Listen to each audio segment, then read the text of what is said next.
with late game execution. No, ain't no party like a Diddy party, so. Yeah, that's what's up. Yeah. Yes, sir. I can't believe that ESPN decided to have a segment, I think it was Monday, and about Alex Ovechkin, and then find some way, somehow, to bring out LeBron. It's just, ESPN's the worst. But anyways, like, share, subscribe to the channel. Make sure you like that video. YouTube is trying to put me out of business, but they can try, but they cannot. I ain't going out of business till game 4 or 5 or 6 or 7 of the NBA Finals. That's when I'm done with this channel. But anyways, in the meantime, let's talk about the Lakers. So the Lakers in this 2-game home stands, well, away stands, more home for OKC, of course, but 2 games on the road against OKC. They blew out OKC on Sunday afternoon, but then again, they had to play him one more time for the season. Shai Gilgeous-Alexander scored 42 points, and the Oklahoma City Thunder beat the Los Angeles Lakers 136-120 on Tuesday night after Luka Doncic was ejected. Doncic scored 23 points before leaving the game in the fourth quarter following his second technical foul. The Lakers outscored the Lakers 29-12 the rest of the way. I have to admit that last technical foul was a bunch of BS. But anyways, Jalen Williams added 26 points for the Thunder, who bounced back from a 126-99 loss to the Lakers on Sunday. OKC 65-14 inch closer to clinching the best record in the league and home court advantage throughout the playoffs. The Thunder have a 2-game lead on the Cleveland Cavaliers with 3 games remaining. The team set a single-season franchise record for victories, surpassing the 95-96 Seattle squad, who went 64-18 before going to the NBA Finals that same year and losing in 6 to Chicago Bulls. Well, let me rephrase that, to Michael Jordan and the Chicago Bulls. LeBron James scored 28 points, but nothing. And Austin Reed added 24 points for the Lakers. Los Angeles is at Dallas on Wednesday, and Luka And Luka Doncic's first game against the Mavericks since being traded to the Lakers for Anthony Davis on February 2nd. He'll better get a tribute, maybe. The Thunder led 80-72 at halftime, shooting 64% from the field and matched the 4th highest point total for OKC team and a half. The Lakers rallied, and a deep 3-pointer by Doncic put the Lakers ahead 88-86 with 5 minutes left in the third. The Lakers took a 98-97 lead into the fourth, but it was not enough. Thunder was dominant when pushing the pace. Thunder ran the whole first half, then allowed the Lakers to slow the game down in the third before cracking it up again in the fourth.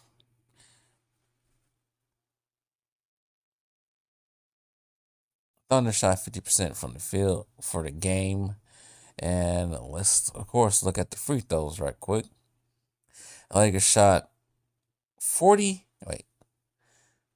I was looking at the wrong thing. Lakers shot 37 times for the free throw line. Austin Reeves went to the line 12 times. LeBron went to the line 10 times. 9 for 10 for LeBron, 8 for 12. Ridiculous. 37 times they went to the free throw line, while OKC went to the line 20 times. Shai went to the line 11 times. How y'all shoot the other team from the free throw line and still lose by 16 points? That's just crazy. It's utterly insane how that has happened. That's crazy.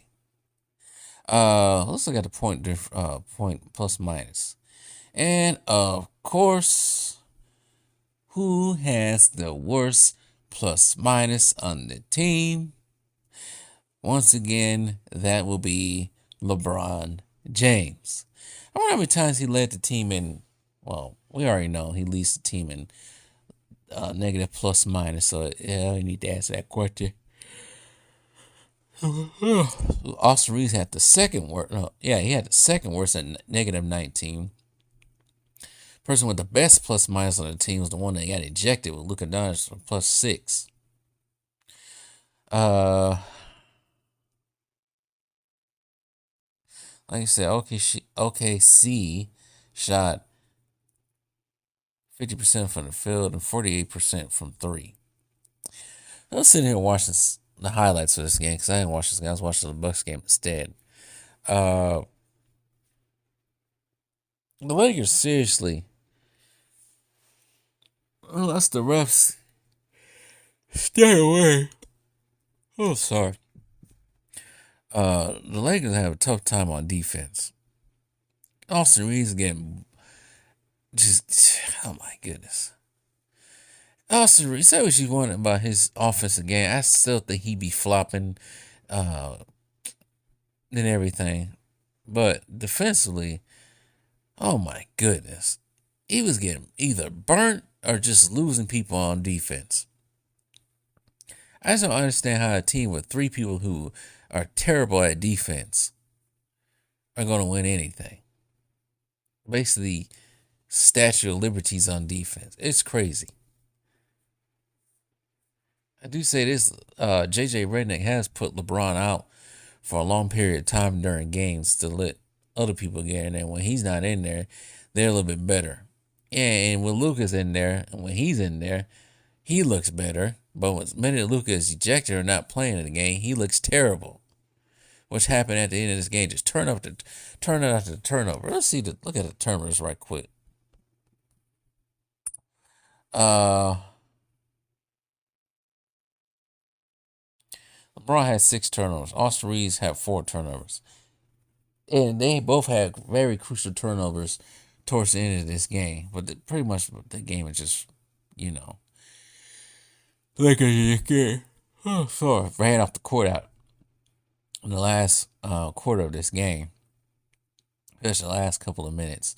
It's just terrible. And this hype of Jared, I think it was 2 seasons ago, somebody tried to equate Jared Vanderbilt to Dennis Rodman. I'm like, if y'all don't get out of here with this, Jared Vanderbilt gets burnt by smaller players. Get out of here. This defense is overrated. Lakers have some terrible times trying to hold some of these players out here. I mean, some of these teams out here. I don't care what anybody else to say about them. Defensively, they try. They're terrible. I'm sorry for Leon. They're terrible. Get out of here, man. Can't fool me. Try to get this team more. I gonna get this team more free throws and they still lose by 16.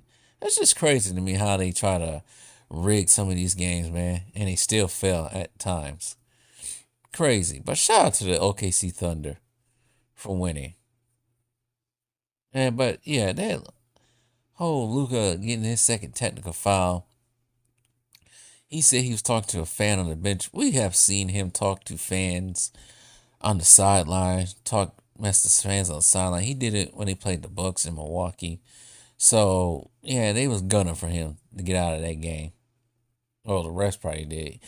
But he also has to know you gotta be careful. I think was it last year? I think it might have been last year. He led in technical fouls. I could be wrong, but I think he was one of the leaders in technical fouls. I knew if he had one more technical foul, he was going to get suspended. I think that happened last year. So he got to watch his P's and Q's. But anyways, I think the person with the most technical fouls this year is probably, from what I heard, is Dylan Brooks. So he just got suspended for having another one. But anyways, shout out to OKC. Lakers.